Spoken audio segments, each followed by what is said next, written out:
You've come, ladies and gentlemen of Arkride Solutions. With Beauty's blade, the divine blade of silver, and the former Kitty and Roaring Lion in tow at that. It stands to reason that you've defeated both Hercules and Mirabel, having made it this far.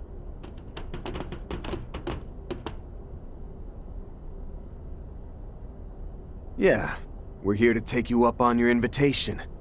Not just to learn what my part-timer's deal is, but also to expose this overblown project of yours from top to bottom, President Gramhart.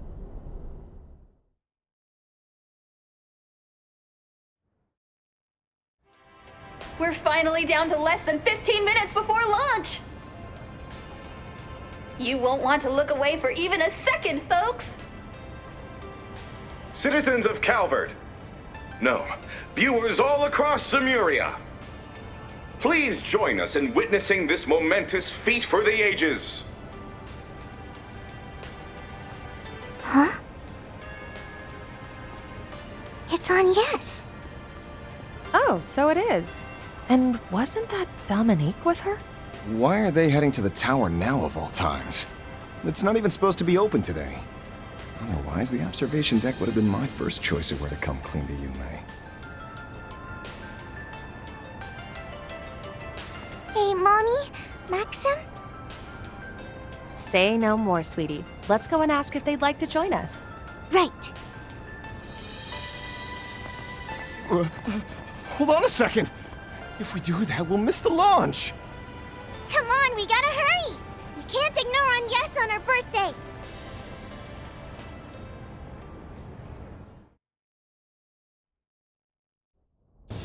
Now commencing final sequence. All systems green for Prometheus 4. Subhatches 1 through 8 on standby. Answerers also on standby. Roger that. Come in, Major Amelia Haring. Comms will be closed until terminal countdown. May the goddess be with you. May the goddess be with you! Glory to the Republic! And hope for Zemuria. Be back soon, Mission Control.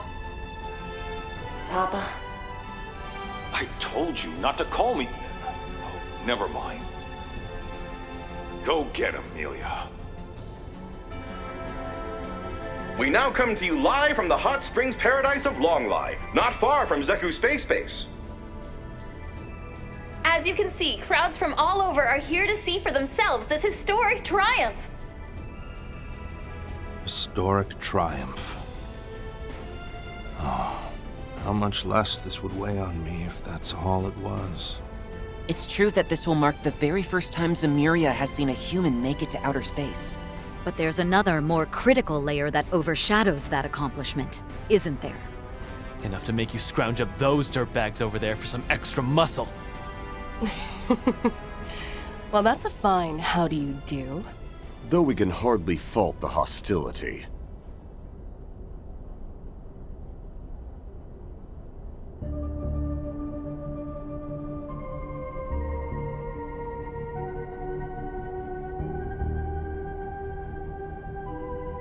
Wait! Where'd they come from? Well, both did survive the events at Oracion. The authorities ought to have them behind bars. Oh, curb the shock and awe. Marduk and the presidential office struck a deal on what to do with us is all. And just like that, we were handed off to Marduk. Though I knew full well it would entail living on in shame, by no means did we have the right to refuse. Ours was an exceptional case made in the name of raising Project Leviathan's success rate by a mere 0.03%. Huh. So that's the story. That in essence, you had what amounted to a life sentence in prison, completely commuted. Qasim, is this really how low you're all willing to sink? Do not judge this from a warrior's perspective, Farida. In this time of heavenly upheaval, we did nothing more than bring together the pieces necessary to guarantee security. Further, granting special provisions to these two was deemed far more preferable to Gerard Dantes and Melchior. Of course, both are fitted with an insurance policy of sorts, should either attempt to betray or escape us.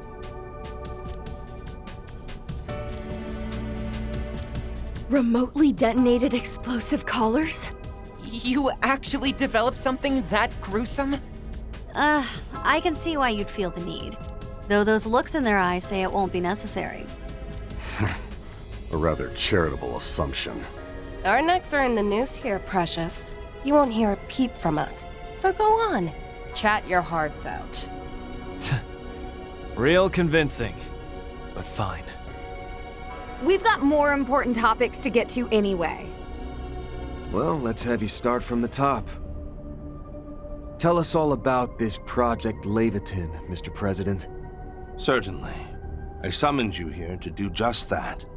We do have some luxury of time, courtesy of the Genesis. Whatever questions you have, I'll answer as best I can. But first, let me make clear that I'm no one of significance. Sheena Dirk, Claude Epstein, Latoya Hamilton. Compared to them, or even my wife Sophie and mother-in-law Lilia, I'm just an average soldier who rose to the political stage. But nevertheless, as one who knows the truth of this world, as a citizen of not only Calvert, but Zemuria itself, as a husband, a son-in-law, and above all else, a father, I have a duty to stop the Cradle of Time from continuing to imprison our world as it has. Our world is imprisoned? Cradle of Time? As I thought. Consider the vestiges and E-factor contamination events that occurred in recent days. They can be thought of as fluctuations that emerged in response to the prospect of the Cradle's destruction. You might even call them aftershocks from the past and future, so to speak, albeit ones incapable of interfering with our designs.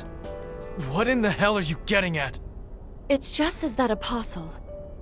Or rather, as Melchior told us in Anchorville. That it could all be spun as protecting Zemuria, you mean? From destruction by entropy, from catastrophes on the scale of the Great Collapse. And this protection is made possible by means of a of a safety device. It's a force more relentless than the sealed space or the vanished mirage. And more absolute than the steel wrought from fire and earth's fateful clash.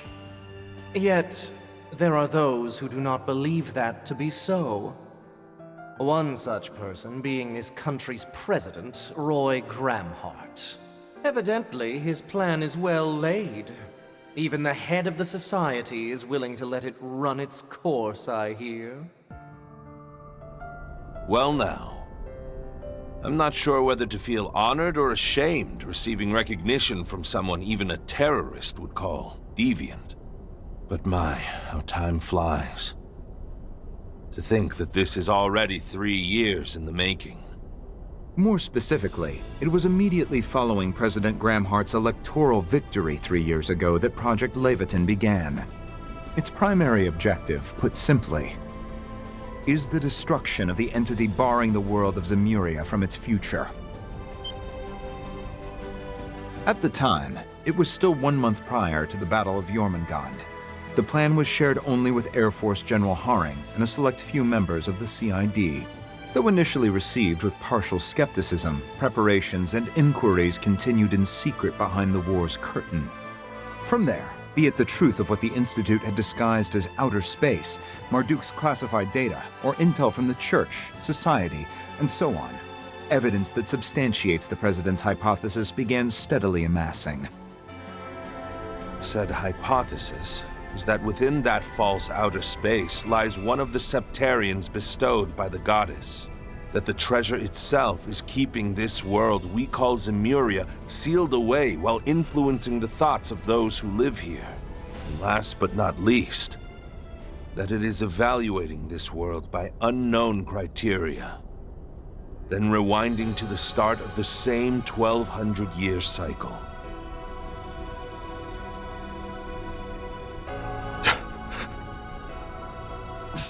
Bullshit. No way that holds water. Yet all these factions, from the church to the society, they're acting on the premise that this will happen? Perhaps this is the church's eschaton and the society's eternal recurrence, as well as the heaven's turn the Sword Hermit mentioned. Whether it's real is another question, but all those terms definitely seem to be pointing toward the same thing. Well, Ikaruga's the one working with them. How have you not heard this stuff by now? Like I said before, even we were only let in on a fraction of the project, but the Heaven's Turn does come up in an Ikarugan folktale. In order to prevent it, we accepted their contract. That's the difference between us and those who know the crux of things like Marduk. And I do mean both of you. Aptly discerned. The jig is up, General Manager. Your little voyeurism got caught in the act. Tut-tut. I prefer to think of myself more as an observer, thank you very much.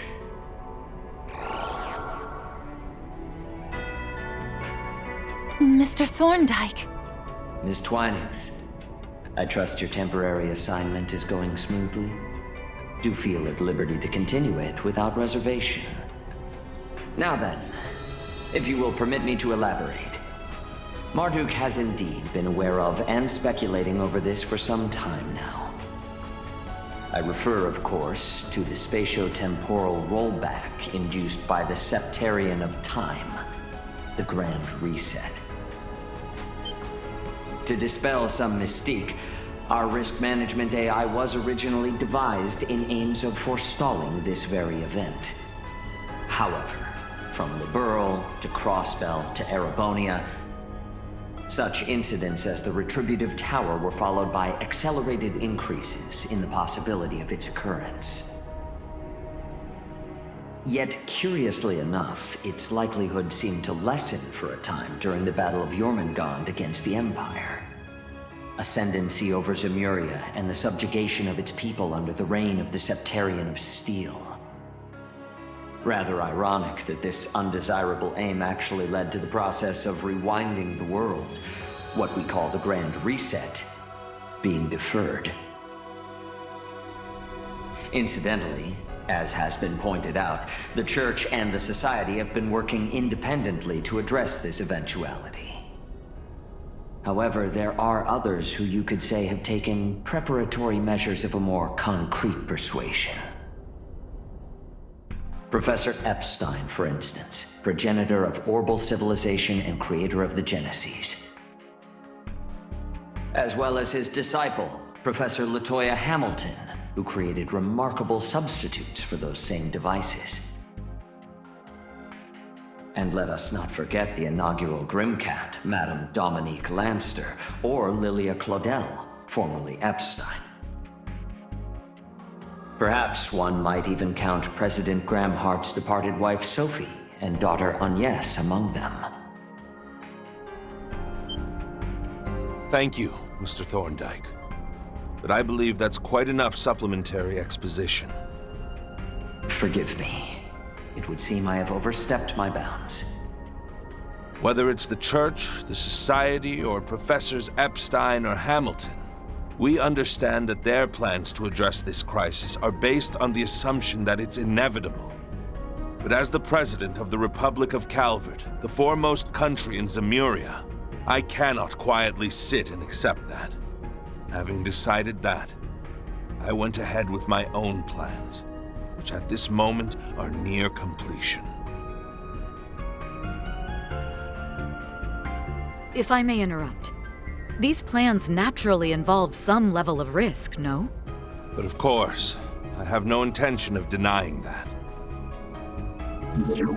Our target is currently in a state of pre-activational dormancy in outer space, far above Calvardian skies. We predict it will react to our attack with some kind of defense mechanism, albeit nothing too much for Major Amelia's assault frame and expertise. Even if it were to launch an assault on the surface, our air fleets and armored aviation division should be up to the task. Additionally, out of consideration for casualties outside the Republic, we have already notified all other foreign administrations covertly.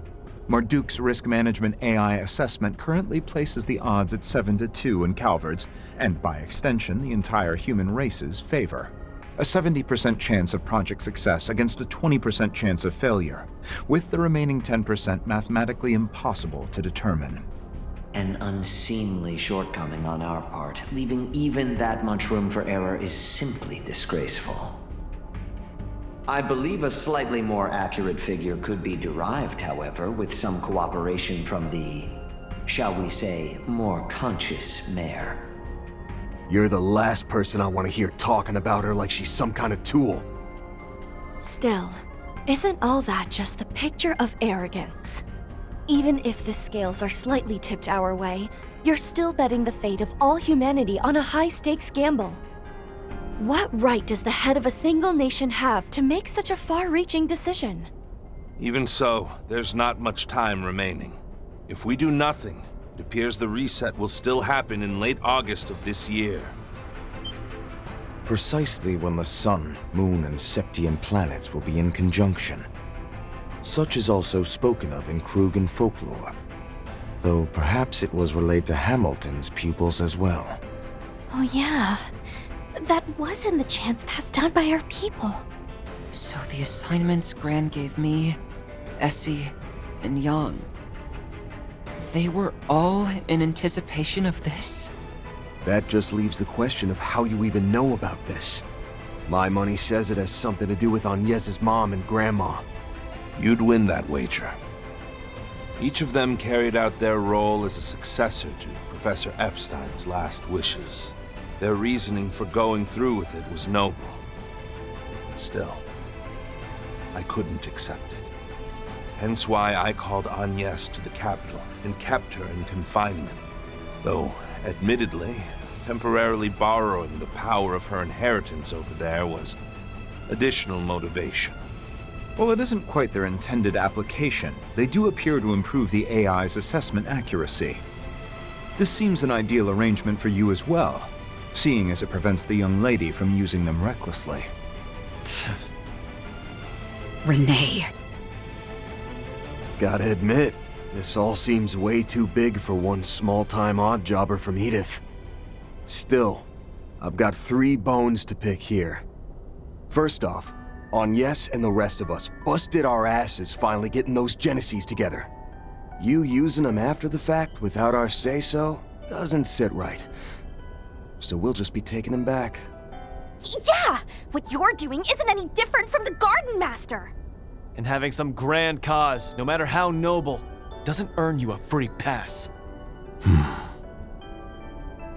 Second, Professor Hamilton, Ouroboros, and the Church might be fine playing the waiting game on your plans. But kicking back and letting it slide without cross-checking all the mind-blowers you've dropped ain't the way we roll. And since it sounds like my own baggage is involved, I'm gonna keep on nosing in till I'm good and satisfied. Same here. I'll find out the facts, not just about what Gran's thinking, but this too. As will I, on the Guild's behalf. Particularly when it impacts the future of each and every person on the continent. That just leaves the third and most important point. We promised Humes a party for today's birthday girl. And that's non-negotiable. I'll really be in for it on the off chance I can't follow her request through. That 4SPG rounds out the list of every reason we need to put a minor delay on your timeline. No biggie though, right? We're talking a manned flight into outer space here. A little setback or two just comes with the uncharted territory. Rather than losing an opportunity, perhaps you could regard this as a chance to gain collaborators. Yeah, given your approval rating, smoothing it over with the public would be a cinch. You truly are an intriguing one, Spriggan. As are all your assistants. Part of me hoped that all these aggressive moves I've made would draw someone out. Someone who had a better way forward. T-minus 6 minutes until launch, Mr. President. The final phase is on track to begin. Should you wish to order a non-emergency hold, please do so before the countdown reaches 0. Boy, oh boy. Looks like things are really hitting the fan over there. We've all got jobs to take care of. So if you want to push ours back, it's no skin off my nose. Mind your words now, Major.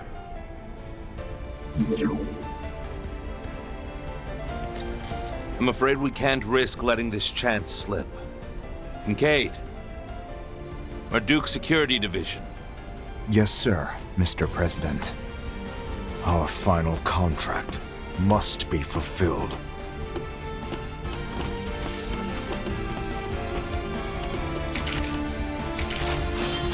Oh, luminous flame. Fully unleashing your namesake Hamseen from the outset, are we? And on more than just himself, it seems. You really do know how to light a fire in me. And this high-performance blaster should stand in nicely for my needle gun. You'll forgive us the apparent act of foul play, given our disparity in numbers. After so long away from the battlefield, I aim to savor every seething moment. You're going down! We'll surpass my brother, and the rest of you too! When was it I last faced off against you two? The school sports day that one fall? Yes. At the final buzzer, we ended up just a few points short. But this time, it's us who are coming out ahead. Renee? Guess I'll go along for the ride myself. There's no better way to see what lies down the road. I accept your challenge, Divine Blade of Ruin. With that, prepare to be intercepted.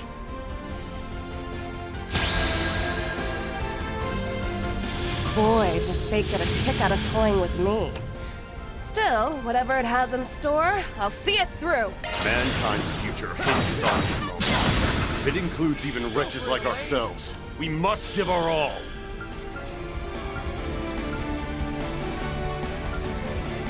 Attack me if you dare. You got this! Engaging skill. You won't beat me!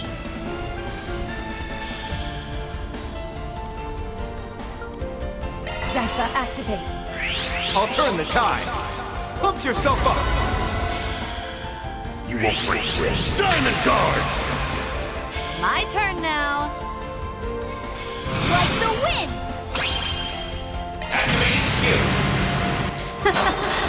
Let's get started. My blade is both true and false, dancing in the moonlight. Now! Behold! Zereth Gleam! No use! Think you can break this? Here I go.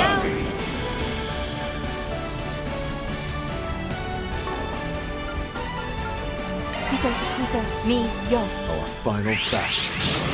Approach if you dare, Spriggan. Go ahead. See your convictions through. If you can. Gonna believe we will. Now let's do this! Zypha, activate. See how you like this. Up to you. No use! Activating skill. No use! Not too shabby. Reminds me of back during Pandemonium. Think you can break this? Will not lose, cousin. I'd stick my flames on. It pains me to turn a poke. But at the moment, I am employed under Mr. Arkwright. Use every tool at your disposal, including the Divine Blade. Much appreciated. Hoping you won't hold back this time. Got your number! All set. Armand!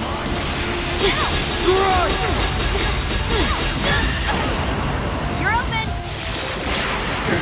Got your number! All set. Armand!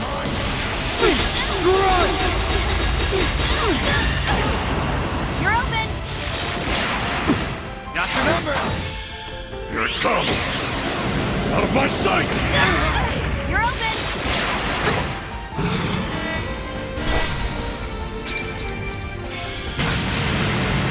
Suffer the wrath of my fulminous flames!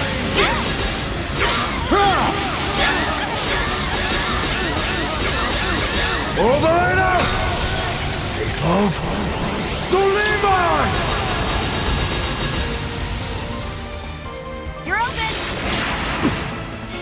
for that! Time for a new look! You're finally free from Armada.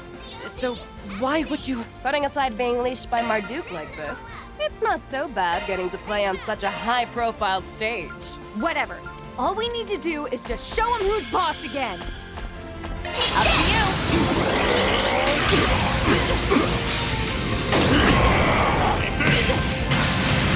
Here it comes!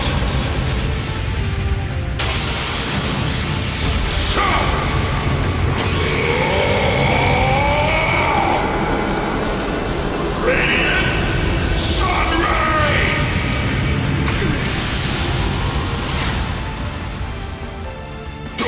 Honor's mark.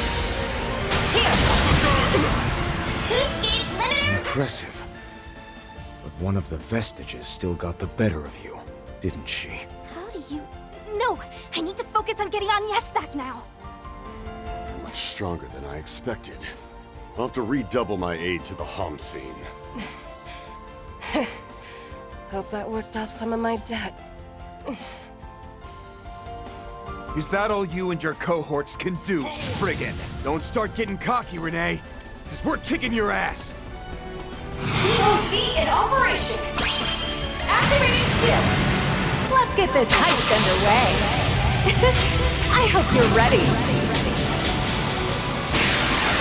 Now for the climax. Midnight Rouge! Got you!